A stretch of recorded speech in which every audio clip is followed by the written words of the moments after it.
Reports நேயர்களுக்கு வணக்கம். சமீபத்தில் ஒரு செய்தி படித்தேன். அதில் என்ன சொல்லியிருக்காங்கன்னா, உச்சநீதிமன்றம் தமிழக அரசுக்கு ஒரு வழிகாட்டுதல் கொடுத்துருக்கு. 6 வாரங்களுக்குள்ளார தமிழக அரசு நவோதயா பள்ளிகளுக்கு தேவையான இடங்களை மத்திய அரசுக்கு ஒப்படைக்கணும் அப்படின்னு சொல்லியிருக்காங்க. கூடுதலாக மத்திய அரசும் மாநில அரசும் பேசி இந்த விஷயத்துக்கு ஒரு சுமூகமான முடிவு எட்டப்பட வேண்டும் அப்படின்னு சொல்லியிருக்காங்க. பொதுவாக தமிழ்நாட்டில் எப்பயுமே இருமொழி கொள்கை தான் இருக்குது. ஹிந்திக்கான இடம் இல்லை அப்படிங்கிறது நமக்கு பரவலாக தெரியும். 60களில் திமுக எழுச்சிக்கு பின்னாடி இருந்த மும்மொழி கொள்கை அப்படின்றது நம்ம பெருசாக பேசுறதே கிடையாது. இருமொழி கொள்கை தான் தமிழ்நாட்டில் இருக்குது. அப்படி இருக்கும்போது இந்த நவோதயா பள்ளிகள் உள்ளே வரதுனால எந்த மாதிரியான பிரச்சனைகள்லாம் வரும் அப்படின்றத வாங்க உள்ளே போய் பார்க்கலாம்.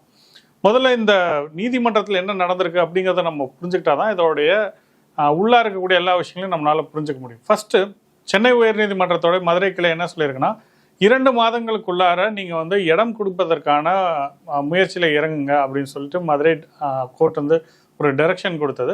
அதை எதிர்த்து மேல்முறையீடாக உச்சநீதிமன்றத்துக்கு போயிருக்கு. 2025 இந்த கேஸ் இப்போ வந்திருக்கு. இப்போ உச்சநீதிமன்றம் என்ன சொல்லியிருக்காங்க, உச்சநீதிமன்றத்தில் தமிழக அரசுடைய திமுக அரசுடைய சார்பாக ராஜ்யசபா எம்பி திரு வில்சன் அவர்கள் வாதிட்டு இருக்கார். ரொம்ப கடுமையான வாதங்களை முன்னெடுத்திருக்காரு. அவர் என்ன சொல்றாருன்னா, மத்திய அரசு பின்வாசல் வழியாக தமிழகத்துக்குள்ளார எதுவும் இந்த நவோதயா பள்ளிகள் மூலிமா ஹிந்தியை எப்படியாவது திணிக்கணும்னு பார்க்குறாங்க அப்படின்னு அவர் முதல் குற்றச்சாட்டு வைக்கிறார். 2வது குற்றச்சாட்டு என்ன வைக்கிறாருன்னா, தமிழகத்தில் ஏற்கனவே கிராஸ் என்ரோல்மெண்ட் ரேஷியோ, அதாவது என்னென்னா உயர்கல்விக்கு போகிறவங்க ஸ்கூல் ட்ராப் அவுட்ஸ் குறையிறது அப்படின்றது ரொம்ப பெட்டராக இருக்குது. மற்ற எல்லா மாநிலங்களையும் ஒப்பிடும்போது கல்வித்தரம் அப்படிங்கிறது தமிழ்நாட்டில் பெட்டராக இருக்குது. அப்படி இருக்கும்போது எங்களுக்கு எதுக்கு நவோதயா எக்ஸ்ட்ரா வேணும் அப்படின்னு சொல்லி கேட்குறாரு. ஏற்கனவே சிபிஎஸ்சி மெட்ரிகுலேஷன் பள்ளிகள் அது மாதிரி நிறையா பள்ளிகள் இருக்கும்போது நவோதயா எதுக்கு அப்படின்னு கேட்குறாரு. கூடுதலாக அவர் என்ன சொல்கிறாருன்னா, மாவட்டத்திற்கு 30 ஏக்கருக்கான இடங்களை மத்திய அரசு மாநில அரசு கிட்ட கேட்குது. ஏற்கனவே பார்த்தீங்கன்னா கல்வி திட்டத்தில் கல்வி பொதுப்பட்டியலில் இருக்கிறதுனால 3500 கோடி ரூபா தமிழக அரசுக்கு மத்திய அரசு கொடுக்க வேண்டியது அதுவே பாக்கியில் இருக்கும்போது கூடுதலாக இப்போ 30 ஏக்கர் இடம் கேட்கறது அப்படின்றது எந்த விதத்தில் சரியாக இருக்கும் அப்படின்னு சொல்லிட்டு வில்சன் அவர்கள் கேட்குறாங்க. அதுக்கு உச்சநீதிமன்றத்தில் இருக்கக்கூடிய 2 அமர்வு நீதிபதிகள் என்ன ரொம்ப கடுமையாக வில்சன் ரொம்ப கடுமையாக தமிழக அரசு என்ன சொல்கிறாங்கன்னா, நீங்கள் இந்தியாவில் தான் இருக்கீங்களா இல்லை வேறு ஏதாவது ஒரு நாட்டுக்குள்ளார இருக்கீங்களா? தமிழ்நாடுன்றது இந்தியாவுடைய ஒரு அங்கம் தானே. ஏதாவது ஒரு பிரச்சனை இருமொழி கொள்கை மும்மொழி கொள்கை அப்படின்னு சொல்லி பேசாதீங்க. இதை பேசி மத்திய அரசும் மாநில அரசும் பேசி இதை சுமூகமாக ஒரு முடிவுக்கு கொண்டு வாங்க அப்படின்னு உயர்நீதிமன்றத்தில் ஒரு தீர்ப்பு கொடுக்குறாங்க. 6 வார காலத்துக்குள்ளார நவோதயா பள்ளிகள் உருவாக்குறதுக்கான இடங்களை ஐடென்டிஃபை பண்ணி மத்திய அரசு கிட்ட கொடுங்க. ஏன்னா மத்திய அரசு அதுக்கு மேலே அடுத்த கட்ட நகர்வாக செய்யப்படும் அப்படின்றது நீதிமன்றம் சொல்லியிருக்கு. இது மேல்டாப்படி பார்த்தோம்னா தமிழக அரசு தன்னுடைய மாநில சுயாட்சியை நிலைநிறுத்துகிறது, ஹிந்தியை எதிர்த்து வலுவாக போராடுகிறது. ஒரு ஒரு ஒரு போலியான ஒரு பிம்பத்தை தான் திமுக அரசு உருவாக்க பார்க்குது. அதான் உண்மையிலே இதுக்கு பின்னாடி நம்ம போய் பார்த்தோம்னு வச்சுக்கோங்களேன், ஒரு பெரிய பூதமே கிளம்பிடுமோ அப்படின்ற ஒரு விஷயங்கள் தான் இருக்குது. இது வெறும்னவே அரசியலுக்காக மட்டுமே பல்லாயிரக்கணக்கான குழந்தைகளுடைய வாழ்க்கையில விளையாடுதோ அப்படிங்கிறது தான் எல்லாத்துடைய அச்சமா இருக்கு. இந்த நவோதயா பள்ளி என்னன்றதை நம்ம கொஞ்சம் புரிஞ்சுக்கிட்டோம்னா அப்போதான் திமுக என்ன மாதிரியான விஷயங்கள் செய்யுது அப்படிங்கிறத நம்ம கொஞ்சம் எளிதாக புரிஞ்சுக்க முடியும். இந்த நவோதயா பள்ளி அப்படிங்கிறது சிபிஎஸ்சி பள்ளி. ஆல்ரெடி நம்ம ஊரில் சிபிஎஸ்சி பள்ளி இருக்குது. இது என்னன்னா கிராமப்புறங்களில் மட்டும்தான் இந்த நவோதயா பள்ளிகள் உருவாக்கப்படுது. குறிப்பாக கிராமப்புற மாணவர்களுக்கு, ரூரலில் இருக்கக்கூடிய மாணவர்கள் 75% பேர் இந்த நவோதயா பள்ளிகள் மூலயமா என்ரோல்மெண்ட் பண்ணிக்கலாம். ரொம்ப குறைவான ஃபீஸில் ஒரு ரெசிடென்ஷியல் ஸ்கூல்ஸ் கொடுக்கப்படும். கேவி எந்த அளவுக்கு நம்ம பெருசாக பார்க்குறோமோ அதை விட பெட்டரான ஒரு ஸ்கூலாக தான் இந்த நவோதயா இருக்கும். அந்த சிபிஎஸ்சி ஸ்கூல் இருக்குது. இதில் 6ஆம் கிளாஸ்லேருந்து 12ஆம் கிளாஸ் வரைக்கும் இந்த ஸ்கூல் அவங்களுடைய சப்ஜெக்ட்ஸ் தராங்க. தமிழ்நாட்டில் இந்த நவோதயா வர்றதுக்கு இந்த ஹிந்தியை எப்படியாவது திணிச்சிருவாங்க அப்படின்னு சொல்லிட்டு நில்சன் அவர் சொல்கிறாங்க. இது எந்தளவுக்கு உண்மை அப்படின்றத பார்த்தோம்னு வச்சுக்கோங்களேன்.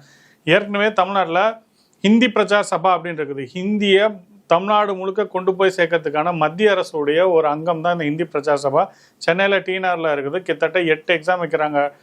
நம்ம எல்லாத்துக்கும் தெரிஞ்சிருக்கும். பிராத்மிக், மத்தியமா, ராஷ்டிர பாஷா அந்த மாதிரி 8 எக்ஸாம்ஸ் இருக்குது.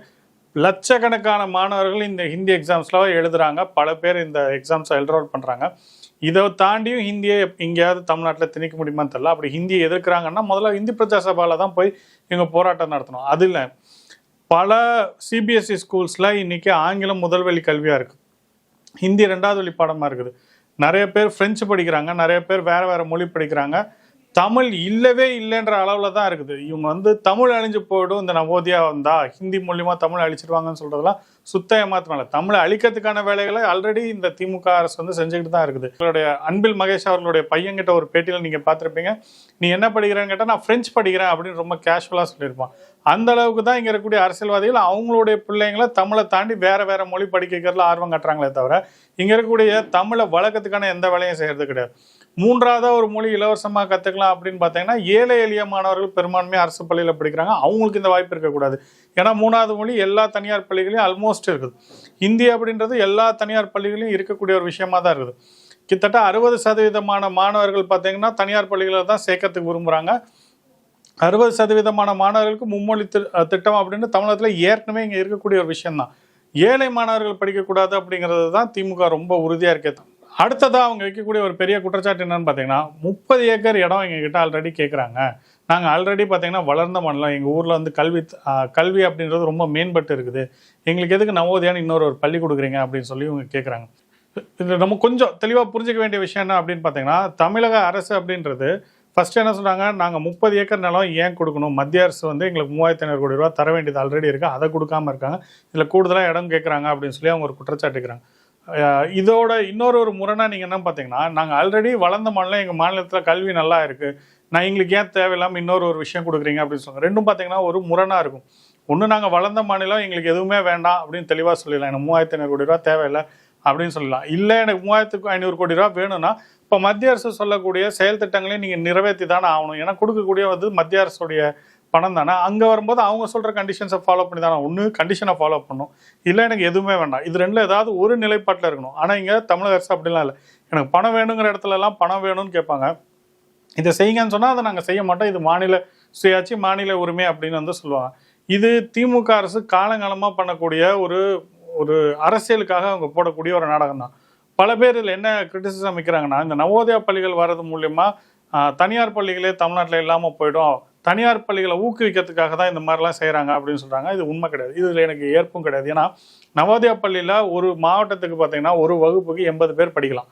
ஒரு வருஷத்துக்கு பார்த்தீங்கன்னா 39 மாவட்டங்களையும் சேர்த்து கிட்டத்தட்ட 21,000 பேர்கிட்ட வரைக்கும் இந்த பள்ளிகளில் படிக்க முடியும். ஆனால் தமிழகத்தில் பார்த்தீங்கன்னா கிட்டத்தட்ட 8 லட்சம் பேர் அப்படின்றது ஒரு ஆண்டுக்கும் படிச்சுக்கிட்டு வராங்க. ஸோ இந்த 21,000 இந்த ஒட்டுமொத்த தனியார் பள்ளிகளையும் மாற்றி அமைச்சிட முடியுமானா கண்டிப்பாக கிடையாது. ஆனால் திமுக என்ன சொல்கிறாங்கன்னா, திமுக அரசு ஏன் இது இருக்குன்னா அவங்களுடைய போலியான இந்த ஹிந்தி நாடகம் தான். இன்னொன்று கூடுதலாக நம்ம பார்க்கணும்னு வச்சுக்கோங்களேன், திமுகவுடைய கோர் ஓட் பேங்காக பார்த்தீங்கன்னா நீங்கள் வந்து டீச்சர்ஸை வந்து சொல்லலாம். டீச்சர்ஸோடைய குவாலிட்டி கம்மியாக இருக்குது அப்படிங்கிறது இந்த நவோதயா பள்ளிகள் வர்றது மூலியமாக ஆயிரும்.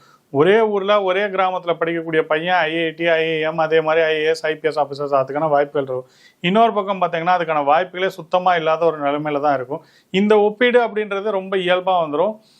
மத்திய அரசில் இருக்கக்கூடிய பள்ளிகள் சிறப்பாக செயல்படுது, மாநில அரசு கூடிய பள்ளிகள் சிறப்பாக செயல்படலை அப்படின்ற ஒப்பீடு இயல்பாக எல்லாத்துக்கும் வர ஆரம்பிச்சிடும். ஸோ இதெல்லாம் தவிர்க்கிறதுக்கு தான் திமுக பார்த்தீங்கன்னா மறைமுகமாக கிட்டத்தட்ட 30 வருஷமாக 3 லட்சம் மாணவர்களுடைய வாழ்க்கையில் விளையாண்டுருக்கு அப்படின்றத நம்ம தெளிவாக சொல்லலாம். சீக்கிரம் உயர்நீதிமன்றம் சொன்னக்கூடிய விஷயங்களை வந்து மாநில அரசு நிறைவேற்றணும்.